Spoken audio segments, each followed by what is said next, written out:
James and Jennifer are on our side too. Besides, they'll be gone soon." At those words, my hand stopped. "Hey, are you really going to do it?" "Don't say do it. It sounds bad. It's an accident. An accident."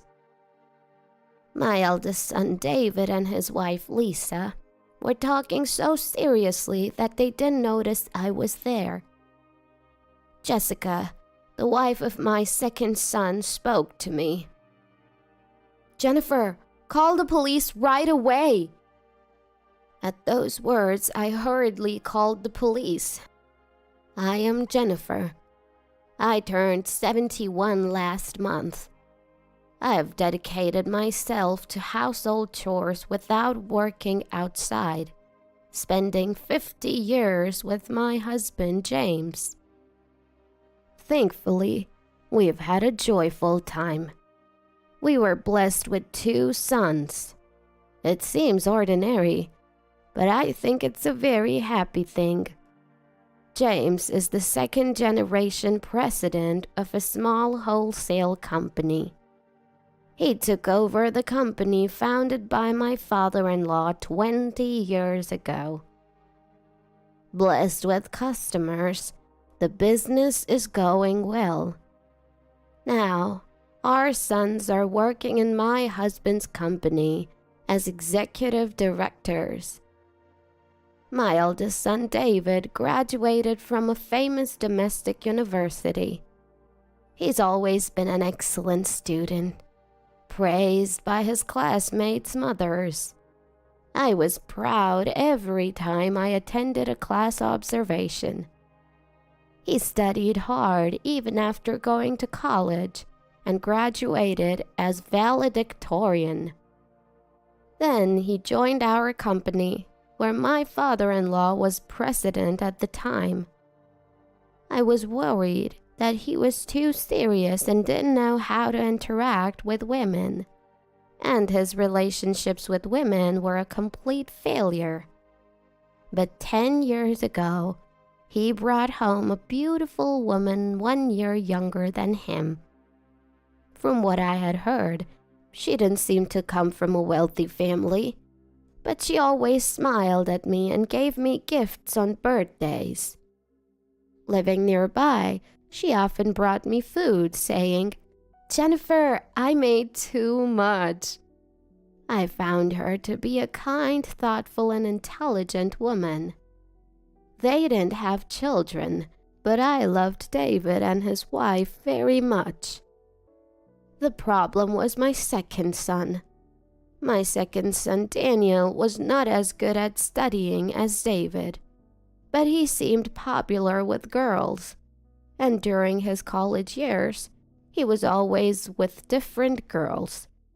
He barely graduated, and instead of joining my husband's company, he rebelled and joined a general company. There he met Jessica, a woman of the same age, and married her. Jessica, unlike Lisa, was unfriendly and kept our relationship to a minimum. She was very formal, giving gifts on Thanksgiving and Christmas and regularly coming home. But she seemed to want to keep her distance from us. She didn't want to live near our house and bought a condominium in the next town. Above all, I couldn't feel any warmth in her flat tone of speech. Daniel worked in a general company for about 10 years, then resigned and joined my husband's company. But he's free-spirited even in the company. My husband and David seem to have trouble dealing with him. But even such a son is dear to me as a parent. I expect David and Daniel to continue working hard for the company. One day, I went shopping alone. Spring is coming soon. I was looking for clothes to wear at the company's entrance ceremony. Although I don't work, I'm a director in name only. I rarely go to the company, but I occasionally work from home, preparing gifts for customers and socializing with other corporate presidents' wives. As part of that job, I attended the entrance ceremony every year. I headed to my favorite clothing store in the shopping mall. That's when I spotted a familiar figure. Lisa? It looked like her. No, but she was walking with a man. David is at work. It must be a case of mistaken identity. But I was still curious about the two. They went into a high-end brand store. I felt relieved. It was indeed a mistake. Lisa is supposed to be frugal. I've never seen her with any brand name items, and David and Daniel's salaries are no different from regular executives. They probably could afford luxury brands, but they would only buy them on special occasions. David wouldn't say it, but Daniel often complained to my husband. The salary is too low. I can't buy anything. I should have changed jobs. Daniel has children, so he probably has even less room for extras than David. Anyway, Lisa, who specializes in housework without working, would never go to such a high-end brand store. I made an unpleasant mistake. I found myself laughing at the thought, and I left the place. Then, my husband's company had its entrance ceremony.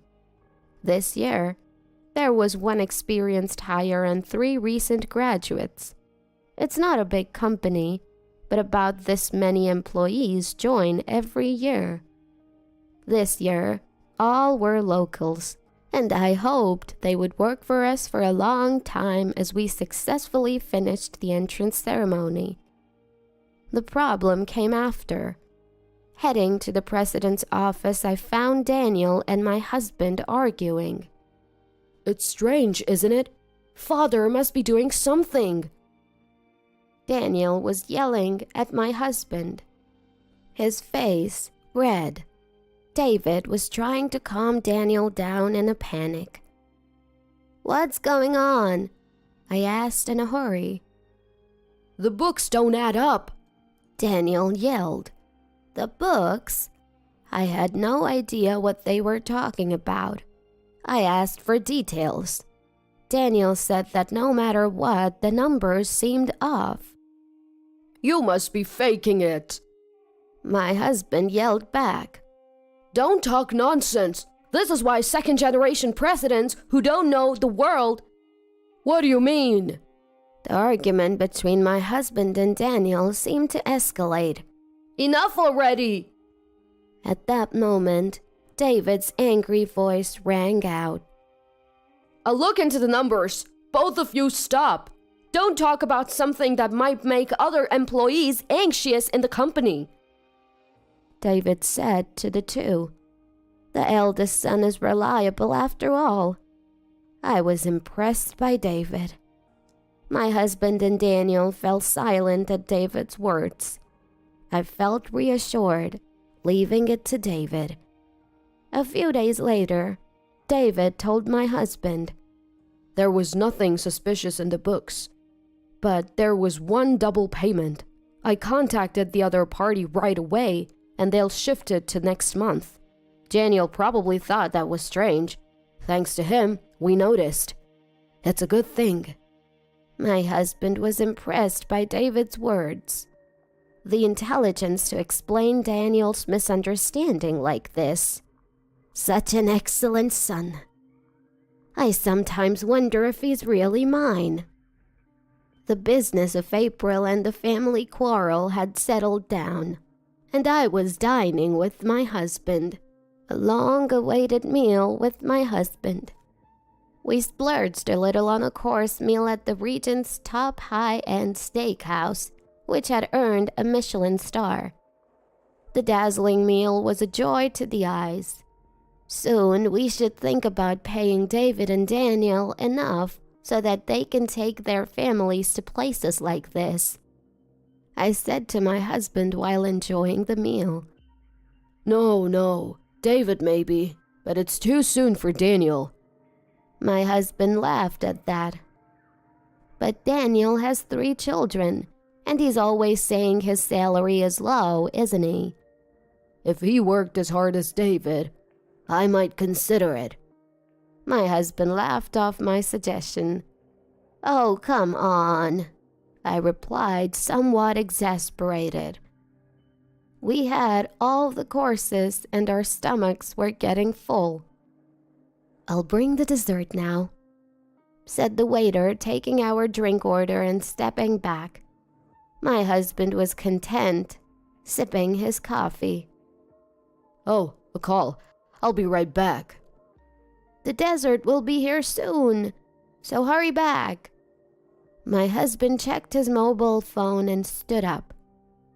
Left alone in the room, I sipped my coffee. A quiet atmosphere. I couldn't help but hear voices from the next room. "So you see," that voice was louder. At the same time, it seemed like a voice I had heard before.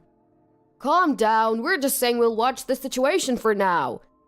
It was my eldest son, David. The previous voice must have been Lisa. Were they here for an anniversary or something? I was delighted to realize that the two were coincidentally in the next room. When my husband returned, we would go say hello.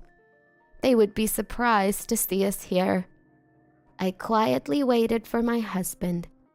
I didn't intend to eavesdrop, but I could hear the familiar voices of the two quite well. "What are you going to do by watching?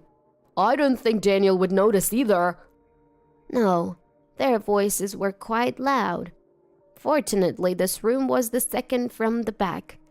The voices of David and Lisa in the farthest room should only reach here.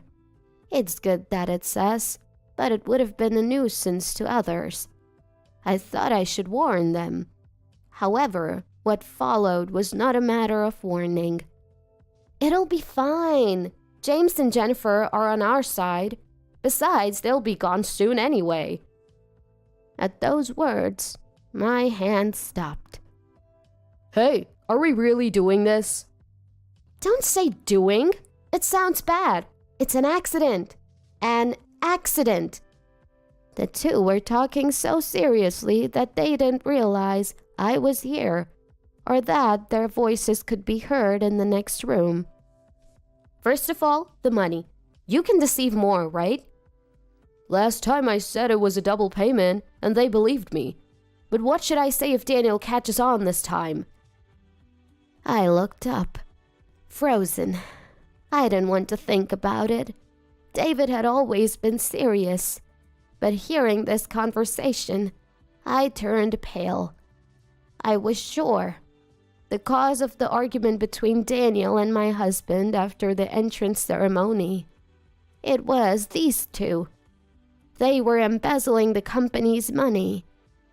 I called my husband with trembling hands, but he didn't answer. Perhaps the call was taking too long. Someone I could rely on, I thought, and dialed my mobile phone again. "Hello?" That person answered immediately. "Daniel, where are you? Come here right away." My second son, Daniel. He must have noticed my panic. He said he would come right away and hung up. Within 5 minutes, my husband arrived with Daniel and his wife, Jessica. He had met my husband outside, and he must have told him that I had called. "Jennifer, what's going on? Daniel said you called him." I silenced my husband's words with a shh and a finger to my lips. The ice cream dessert that had arrived while my husband was on the phone was already starting to melt. I quietly pointed to the next room. The three exchanged glances. They quietly sat down and focused on the voices coming from the next room. While my husband was away, I had been listening to the terrifying conversation next door alone, and even as time passed, the two continued their conversation. Only when the waiter brought food did the conversation pause, and then it started again. I felt sick at being betrayed by David and the content of that betrayal. "Lisa?" Jessica whispered. The voices from next door were audible, and my husband Daniel and Jessica must have realized who was there. "So, daffodils, you know? There are accidents where people mistake them for vegetables and eat them." Lisa's voice could be heard. The three probably didn't understand the content yet. "At least there will be a hospital stay for a while. If we're lucky, a funeral. So, make sure the embezzlement doesn't get discovered until then." Daniel let out a small, "What?" "So if that is the case, we can wait and see, right?" David's voice was also heard. It was the same conversation over and over. "No, we can't stop the money." At Lisa's voice, David said, "If they find out, they won't hand over the company to me." "It's impossible. There's no way they'll find out. Or rather, before they do, right?" The conversation must have seemed serious. Jessica quickly activated the voice recorder on her mobile phone. My husband said nothing. Silent. Daniel was trembling with anger. "Before they find out, daffodils. So that's why they were planted in the garden." "Yes, that's right. I've been bringing in my cooking, and they seem to like it. So even if it tastes a little off, they'll eat it, saying, 'Oh, I messed up.'" I understood the two's plan and their hidden faces. "What should we do? We need to feed them plenty. How much insurance money do you think they have?" Lisa's cheerful voice was followed by loud laughter. "Knowing father, he's got a lot on it. Finally, I'll be the president. It was worth obeying them all this time." David's triumphant voice. Daniel stood up in anger. My husband said nothing to stop him. "No!" It was Jessica who stopped him. "Why?" I said to Jessica. She was heartless. She hadn't been deeply involved with us, so it must have seemed like someone else's business. But Jessica calmly said, "If we confront them here, it will play into their hands. Surely Jennifer and James will be swayed by David and Lisa." My husband and I fell silent. "So what should we do? They're trying to poison father and mother," Daniel said. To that, Jessica replied, "It's okay. We have evidence. So, Jennifer, please call the police right away." "Huh?" I flinched at those words. Wasn't calling the police going too far? "This is outright embezzlement, and they're trying to put those two in danger. It's a crime. If we leave it like this, Jennifer and James will be at the mercy of those two." But Jessica's words made me realize, that's right, if we continue like this. The thought sent shivers down my spine. I hurriedly called the police. Jessica explained the situation to the waiter, asking them to slow down the service to the two and make sure they didn't escape. And she also apologized for the inconvenience. If she hadn't been there, Daniel and my husband, with their heads hot with anger, would have stormed next door, and I, drained of all energy, would have forgiven the two without doing anything. After a while, we heard the sirens of police cars. Hearing that, Jessica went outside to guide the police. The three of us were told by Jessica to wait in the room, as we probably wouldn't be able to stay calm, so we decided to do so. We heard Jessica and the police's voices, and then they opened the door to the next room. What is this?" Lisa's voice was heard. "Jessica?" And the two seemed to have noticed Jessica. "David, Lisa, I've heard your conversation. I thought it necessary, so I called the police. Let's talk at the police station so we don't cause trouble for the restaurant." Jessica's calm voice had never sounded so reliable. "What are you talking about? We were just having a normal conversation." "Yeah, what will James and Jennifer say when they find out about this?" The two probably thought Jessica did this on her own. They mentioned our names and resisted loudly. "You're trying to frame David by calling the police because Daniel can't become president? Don't take it out on us." Lisa said that. Hearing those words from next door, my husband stood up. "Father." Daniel looked at my husband. The battle was still going on in the next room. "For now, let's move." Jessica's voice. Following that, "Can we ask you to come voluntarily?" the police officer asked the two. "Voluntarily? No, I'm not going. I haven't done anything wrong." Lisa said that. "Yeah, that's right. There's no need to go." David's voice was also heard. "Is that so? I thought you might have an excuse. Well, we're going to the police station now to submit a report. Shall we go?" Jessica said that. She must have spoken to the police officer. The two didn't seem to feel any remorse. We had to go to the police station ourselves, so we stood up. I stumbled a bit. Daniel supported me. "Mother, are you okay?" "Yes."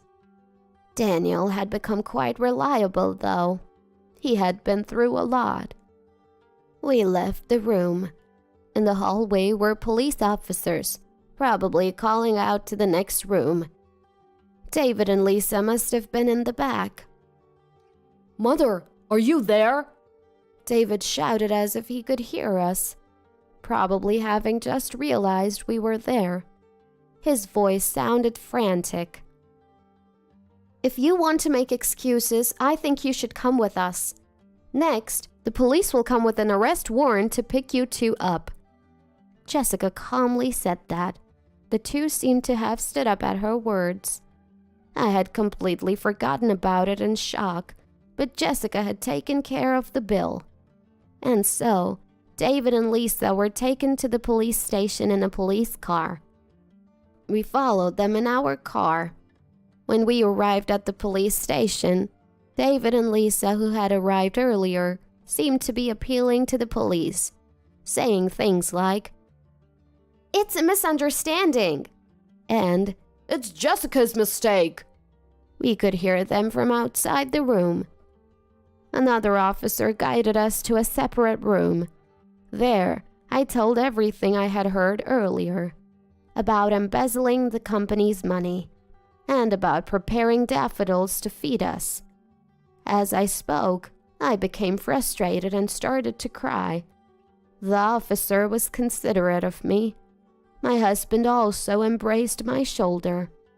"Regarding the company's loss, please investigate in detail tomorrow and submit a report summarizing the embezzlement and the amount of damage," the officer said. Daniel responded to the officer's words. "I can't forgive them for trying to endanger our parents more than anything else," Jessica stated clearly. I was happy that she was so angry for us. The officer said that since they hadn't actually acted, they couldn't be arrested for attempted crimes. However, it seems they could be arrested for a preparatory offense after listening to the conversation between the two that Jessica had recorded. They had actually prepared daffodils as poison and had been providing us with food to lower our guard. The photos I had taken of Lisa's cooking would also be evidence. I hadn't taken them with that intention, but I thought it was surprising how they came in handy. As I talked to the officer and listened to Jessica's voice, my sadness turned into bubbling anger. They must be arrested and made to reflect. But more than that, the feeling of being betrayed by my eldest son, whom I had raised with care, and his wife, whom I had adored, grew stronger. I thought they should see hell, I was scared of myself for thinking that. As a parent, I might be disqualified for thinking that way. But I also think it's inevitable to feel that way because I'm a parent. We decided, with Jessica and Daniel, that it would be best not to see David and Lisa. My husband, who was completely angry, didn't want to see them in the first place, and I might forgive them if I saw their faces. That's not true. I'm pretty angry too. But it was also true that I might forgive them if they apologized. We left the rest to Daniel and Jessica and went straight home. It seemed that Jessica's mother had come to play with the grandchildren, and she was taking care of them. So they told us not to worry and to rest. I was very grateful for that feeling. The next day, the police contacted us. In the end, the two didn't admit to anything. However, Daniel investigated the embezzlement facts and amount in one day. It was about 10 years, starting from the first year of their marriage. They had embezzled nearly $2 billion, sometimes a few $100s a month, sometimes a large amount. When I heard that, everything went dark before my eyes. I had been deceived for so long. Jessica, who had come to care for me, took care of the housework and communication with the police on my behalf since I couldn't move. It seems that Jessica's mother continues to take care of the children. I feel sorry for causing trouble to my grandchildren. Daniel consulted with the police and filed a complaint. Now, at least David will be arrested. I feel relieved, regretful, and indescribable. But thanks to Jessica, I didn't lose myself. And they were also arrested for the preparatory offense. The planted daffodils in Jessica's recorder became irrefutable evidence. The two of them stuck to their claim of knowing nothing. They seemed to have no intention of reflecting on their actions. For the embezzlement, Daniel filed a criminal complaint against David and Lisa. It seemed that the embezzled money was being given to a man named Toshin, a club waiter whom Lisa was supporting. Did David know about this? If he knew, he's a complete fool. During the trial, Toshin was called as a witness. My husband was going to be the next president, so the money was good. I really didn't know it was embezzled money, and I have no feelings for her beyond being a customer. Just a customer. At Toshin's words, Lisa became frantic. Toshin, you said you wanted to marry me. I supported your sales. Lisa screamed. What are you talking about? You! David also yelled. No, really, spare me. It's just sales talk. It's impossible. Toshin coldly cut off Lisa. Serves her right. I almost burst into laughter.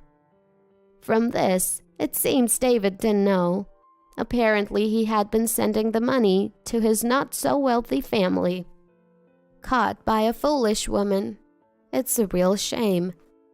In the end, both were found guilty. As for Lisa, she was even rejected by her beloved Toshin in front of everyone. Jessica and Daniel laughed loudly when the trial was over. It really served them right. I probably saw Lisa with luxury brands before, and the man next to her was Toshin. I should have noticed at the time, but well, it turned out fine in the end. And the two were also indicted for the preparatory offense. With all the evidence in place, none of their excuses were accepted. Naturally, they were found guilty. Although they were given a suspended sentence for this matter, they received a prison sentence for embezzlement, so they will be in prison for a while. David cried and apologized to me, but I had no intention of forgiving him. He was fired from the company. All insurance money was transferred to Daniel. My husband clearly stated that he would make Daniel his successor. David, now unemployed, divorced Lisa. It's really good that he broke ties with such a woman. I don't want to be involved with David anymore, but the blood connection cannot be severed. The police also told us to support him so that he doesn't make the same mistake. But David is an adult, and that woman is gone. He will surely manage to live on his own without relying on his aging parents. Trust doesn't return so easily. I probably won't be able to trust David until I die. After that, Daniel firmly took over my husband's work as a successor. I was truly helped by Jessica. Without her, this matter would not have been resolved. I went to Jessica's house with a thank you gift. Grandma! My grandchildren ran towards me, looking happy. Jessica saying, "Sorry for the mess," guided me to the living room. There's some distance, so I hadn't visited Daniel's house in a while. Coming after a long time, it was so neatly arranged that I couldn't think of it as messy. And I was very pleased to see a framed photo of my 3 grandchildren, my husband, and me that we had taken some time. Jessica, thank you so much for everything. I expressed my deep gratitude. No, I've only done what's natural, Jessica said calmly as always. Actually, I used to be uncomfortable with Jessica. You didn't try to get close to our house, did you?